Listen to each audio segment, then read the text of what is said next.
Hi, what we're looking at today is the Squarp Pyramid, a 64-track sequencer from Squarp Instruments, and why you might want one of these. It's a boutique product, it's in its infancy. However, just because it's in its infancy doesn't mean that it isn't a powerful device. So we'll just go through some of the options and connections and things that we have with the device. So on the back of the device we have MIDI in, we have 2 ports of MIDI out, so that's 2 ports of 16 channels. So you can control a lot of instruments with this. You can also set the sync to be the B port to be a DIN sync.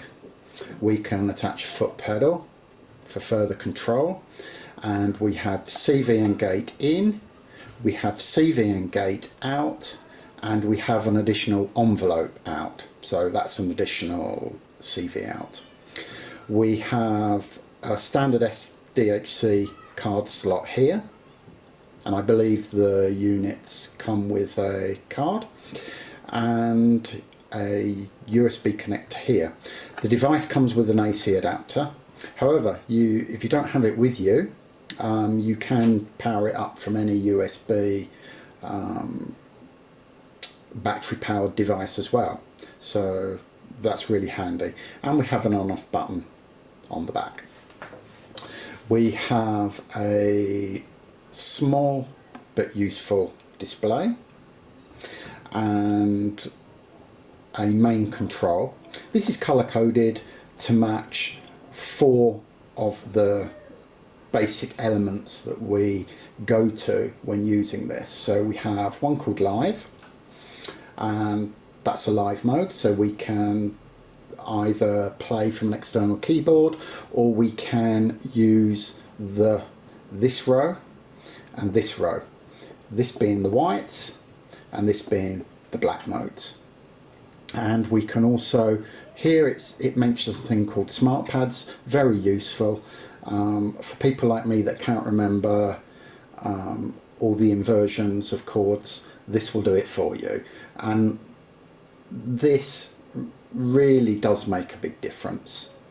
So that is linked to pad 9 to 16. We have step mode.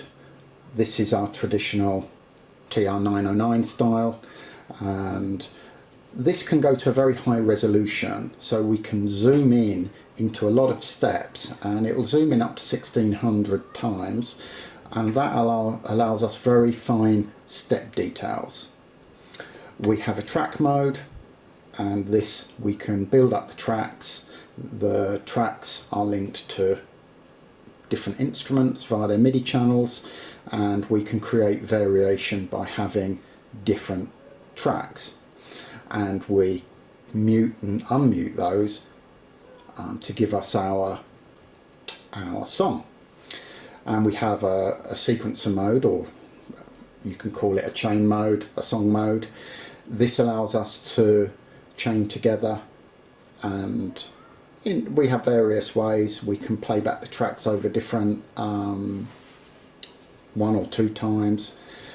That allows us that control, so we can set an entire song with this one. We can change the BPM. We have different display modes. That's this button. We can assign CV messaging either per step in the step mode. That's very useful because we can lock the CV messages to the steps, and we can also assign CV to these 5 rotary encoders. So if we want to send a message to a filter, we can do so with these. We also have the inclusion of a touchpad here. This is great in step mode, or when creating envelopes. We can do that here because we can touch and draw the envelope, or we can draw the steps in this XY fashion. We have a number of controls here. These have duality. For the green mode, the step mode, we have steps and fields with the Euclidean algorithm that we can assign to our steps, and velocity, width and offset. And when in track mode, this will solo or mute the other track, so we can play this one. We can assign the MIDI, we can set the zoom, the length and the time signature.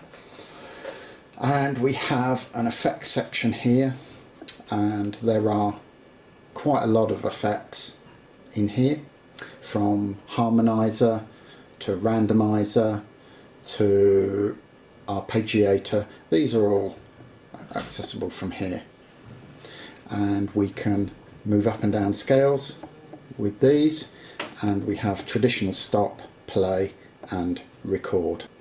So it's a very useful device, and it's measures approximately 27 by 20, and it's not so deep either. Maybe you're looking at 2 centimeters high. It's higher at the back than it is at the front, so it's so it slopes forward a little. But I like this. It's a very nice little device. I can take it away, I can sit on the sofa, I can connect it to my Electribe, and I can sequence. I can do more sequences and longer sequences, and a very sturdy product. Aluminium fascia, and it comes supplied with some rubber feet and the AC adapter and the cable. Anyway, I hope you've liked this overview of the device. I'll be producing some more videos looking at particular sections of this as time goes by, so keep an eye out for those.